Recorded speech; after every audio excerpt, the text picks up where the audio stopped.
Hello everyone, आज का हमारा टॉपिक है सिग्मंड फ्रायड का साइकोसेक्सुअल डेवलपमेंट यानी कि मनोलैंगिक विकास। यानी कि जो बच्चे होते हैं उनके अंदर जो मनोलैंगिक क्रियाएं होती हैं, जो साइकोसेक्सुअल क्रियाएं होती हैं, उससे उनको जो प्लेजर प्राप्त होता है, जो आनंद प्राप्त होता है, वो उनको किस प्रकार प्राप्त होता है, कैसे प्राप्त होता है।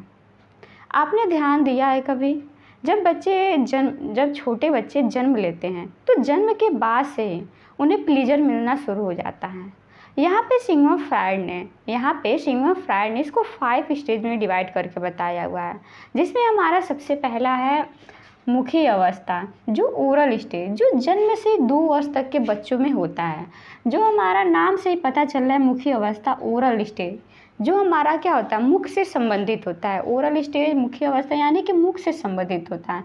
इसमें बच्चा होठ जीभ के द्वारा क्या करता है, आनंद प्राप्त करता है, प्लेजर प्राप्त करता है। आपने भी अपने घर में छोटे बच्चों को देखा होगा, जो जन्म से 2 वर्ष तक के होते हैं, वो अंगूठा क्या करते हैं, अंगूठा चूसते हैं। तो बच्चे जो अंगूठा चूसते हैं उससे भी उनको क्या होता है, प्लेजर प्राप्त होता है। जो बच्चे होते हैं जन्म से 2 वर्ष तक के, जो अपने माँ का दूध पीते हैं, यानी कि जब ब्रेस्ट फीडिंग करते हैं, तो ब्रेस्ट फीडिंग के द्वारा भी उन्हें सेक्सुअली प्लेजर क्या होता है, प्राप्त होता है। तो हम समझेंगे कि जो मुखी अवस्था हमारा होता है ओरल स्टेज, जो जन्म से 2 वर्ष तक का होता है, जो हमारा क्या होता है, मुख से संबंधित होता है। इसमें बच्चा अपने होठ जीभ यानी कि अंगूठे को चूस कर या ब्रेस्ट फीडिंग करके क्या करता है, सेक्सुअली प्लेजर को प्राप्त करता है। और हमारा दूसरा है गुदी अवस्था, जो हमारा होता है एनल स्टेज, जो हमारा 2 से 3 वर्ष तक के बच्चों में होता है। एनल स्टेज जो हमारा होता है वो 2 से 3 वर्ष तक के बच्चों में होता है, जिसमें बच्चा टॉयलेट जाकर यानी कि मल त्याग करके आनंद प्राप्त करता है। तो इस स्टेज में ये होता है कि जो बच्चा होता है मल त्याग करके क्या करता है, प्लेजर प्राप्त करता है। यानी कि अपने आसपास भी अपने छोटे बच्चों को देखा होगा कि वो टॉयलेट तो जाते हैं मल त्याग करने के लिए, बट वो ऐसा करते नहीं, वो रोक लेते हैं। तो उससे जो उनको प्लेजर प्राप्त होता है, तो उससे भी उनको क्या होता है, यहाँ पे आनंद प्राप्त होता है। तो जो हमारा गुदी अवस्था एनल स्टेज होता है, जो 2 से 3 वर्ष तक के बच्चों में होता है, जिसमें बच्चा क्या करता है, टॉयलेट जाकर मल त्याग करके क्या करता है, प्लेजर को, आनंद को प्राप्त करता है।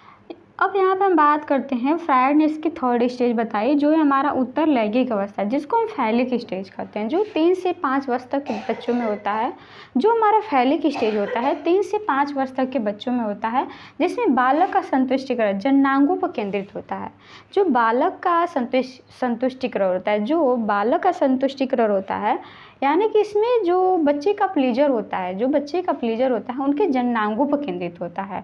यानी कि बच्चा जो होता है अपने प्राइवेट पार्ट को टच करता है और उससे प्लेजर प्राप्त करता है। फ्रायड के अनुसार बालक अपनी माता तथा बालिका अपने पिता से प्रेम करती है। इसमें क्या होता है, इसमें 2 हमारे ग्लैंड होते हैं, जो हमारे ओडिपस कॉम्प्लेक्स और इलेक्ट्रा कॉम्प्लेक्स। जो हमारे ओडिपस कॉम्प्लेक्स यानी कि ओडिपस जो ग्रंथि होती है, इसमें क्या होता है, इसमें लड़का अपनी माँ से ज़्यादा प्यार करता है। और इलेक्ट्रा कॉम्प्लेक्स ये होता है, इलेक्ट्रा ग्रंथि जो होती है, इसमें लड़की अपने पिता से ज़्यादा प्यार करती है। इसमें लड़की अपने पिता से ज़्यादा प्यार करती है। इसमें क्या होता है कि जो हमारा ओडिपस कॉम्प्लेक्स और इलेक्ट्रा कॉम्प्लेक्स का मतलब होता है कि बच्चे जो होते हैं अपोजिट जेंडर की तरफ अट्रैक्ट होते हैं। जो हमारे बच्चे होते हैं अपोजिट जेंडर की तरफ क्या होते हैं, अट्रैक्ट होते हैं। जैसे कि जो लड़का होता है वो अपनी माँ की तरफ अट्रैक्ट होता है, और जो लड़की होती है वो अपने पिता की तरफ अट्रैक्ट होती है। तो हम ये समझें कि जो हमारा उत्तर लैंगिक यानी कि फैलिक स्टेज होता है, जो 3 से 5 वर्ष तक के बच्चे में होता है, जिसमें बालक का संतुष्ट कर उसके जननांगों यानी कि उसका जो प्लेजर होता है उसके जननांगों पर केंद्रित होता है, जिसमें अपोजिट यानी कि हमारी जो 2 ग्लैंड है ओडिपस कॉम्प्लेक्स और इलेक्ट्रा कॉम्प्लेक्स, जिसमें क्या होता है, ओडिपस कॉम्प्लेक्स हमारा होता है कि इसमें लड़का अपने माँ की तरफ अट्रैक्ट होता है, और जो हमारा इलेक्ट्रा कॉम्प्लेक्स होता है इसमें लड़की क्या होती है, इसमें लड़की अपने पिता की तरफ अट्रैक्ट होती है। बात करते हैं जो फ्रायड का 4th स्टेज है, जिसको सुप्तावस्था यानी कि लेटेंसी पीरियड कहते हैं, जो 5 से 12 वर्ष तक के बच्चों में होता है। जो लेटेंसी पीरियड होता है वो 5 से 12 वर्ष तक के बच्चों में होता है। इसमें क्या होता है, इसमें काम क्रियाएं बंद हो जाती है और बच्चा अपने सेम जेंडर के साथ रहना शुरू कर देता है। इसमें क्या होता है कि जो हमारा सुप्तावस्था यानी कि जो लेटेंसी स्टेज होते हैं, जो 5 से 12 वर्ष तक के बच्चों में होते हैं, इसमें क्या होती हैं, जो सेक्सुअली काम क्रियाएँ होती हैं वो होना बंद हो जाती हैं। बंद होने का मतलब ये नहीं कि वो बिल्कुल ही बंद हो जाती है। बंद होने का मतलब यह है कि बच्चा उसे कहीं न कहीं अपने मन में दमन कर लेता है। बच्चा कहीं न कहीं वो उसे छुपा लेता है। क्या होता है, कहीं न कहीं उसे दमन कर लेता है या छुपा लेता है। बच्चा फिर दूसरे कामों में मन लगा लेता है, जैसे वो स्कूल जाना शुरू करता है, गेम खेलना शुरू करता है, दोस्त बनाना शुरू करता है। कहीं वो अपोजिट जेंडर के बारे में सोच रहा होता है। अगर वो लड़का है तो लड़की के बारे में सोच रहा है और लड़की है तो लड़के के बारे में सोच रही है।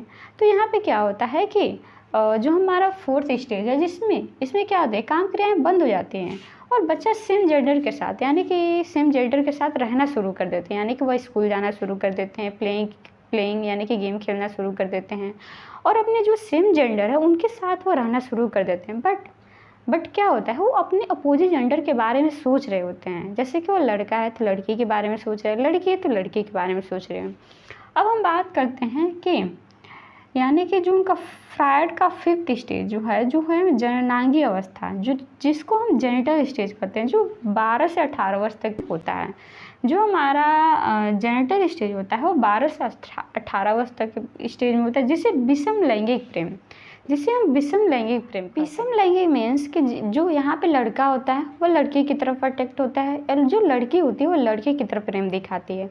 यानी कि विषम लैंगिक का मतलब है, विषम लैंगिक प्रेम का मतलब है कि जो लड़का होगा वह लड़की की तरफ प्रेम दिखाएगी और जो लड़की होगी वो लड़के की तरफ प्रेम दिखाएगी। यहीं पे समलैंगिक का भी कंसेप्ट है कि जो समलैंगिक यानी कि जो लड़का लड़के की तरफ जो लड़का लड़के की तरफ प्रेम दिखाते हैं और जो लड़की लड़के की तरफ प्रेम दिखाती है। तो इनका जो फ्रायड का 5th स्टेज है जिसमें जननांगी अवस्था, जिनको जेनिटल स्टेज कहते हैं, जो 12 से 18 वर्ष तक होता है, जिसे विषम लैंगिक प्रेम, जिसमें जो 12 से 18 साल तक होता है जिसको विषम लैंगिक प्रेम, यानी कि जो 12 से 18 वर्ष होता है विषम लैंगिक प्रेम, यानी कि जो लड़का होता है वह लड़की की तरफ अट्रैक्ट होता है और जो लड़की होती है लड़के की तरफ अट्रैक्ट होती है।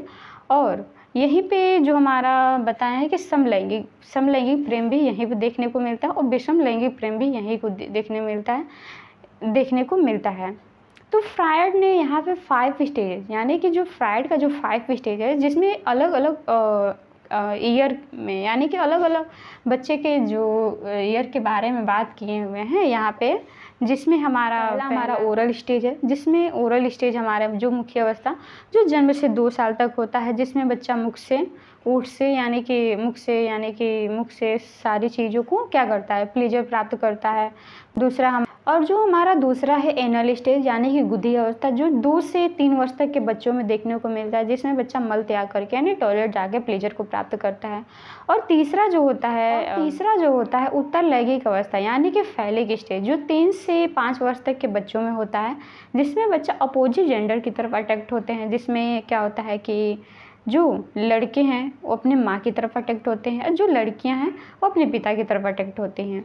और चौथा हमारा है कि सुप्तावस्था, जो लेटेंसी पीरियड है 5 से 12 वर्ष तक होता है, जिसमें क्या होता है, इसमें काम क्रियाएँ बंद हो जाती हैं। बट इसमें जो हमारी होती हैं काम क्रियाएँ बंद हो जाती है और बच्चा सेम जेंडर के साथ रहना शुरू कर देता है। क्या होता है, बच्चा सेम जेंडर के साथ रहना शुरू करता है, काम क्रियाएँ बंद हो जाती हैं और बच्चा सेम जेंडर के साथ रहना शुरू कर देता है। बट कहीं ना कहीं वह अपोजिट जेंडर के बारे में सोच रहा होता है। बट वो और यहीं पे बच्चा क्या करता है, स्कूल जाना, गेम सीखना शुरू करता है। और सबसे हमारा लास्ट जहाँ पर फ्रायड ने बताया कि जननांगी अवस्था यानी कि जेनिटल स्टेज, जो 12 से 18 तक होते हैं, 18 वर्ष तक होती है, जिससे हम विषम लैंगिक प्रेम करते हैं। विषम लैंगिक प्रेम यानी कि यहाँ पे लड़का होता है वो लड़की की तरफ प्रेम दिखाता है, जो लड़की होती है लड़के की तरफ प्रेम दिखाते हैं। यहीं पे समलैंगिक प्रेम भी देखने को मिलता है, जिसमें लड़का लड़के की तरफ अट्रैक्ट होता है और लड़की लड़की की तरफ होती है। तो ये रहा सिगमंड फ्रायड की 5 स्टेज साइकोसेक्सुअल डेवलपमेंट के बारे में। तो आज का क्लास हम यहीं तक रखते हैं, मिलते हैं नेक्स्ट क्लास में, तब तक के लिए धन्यवाद।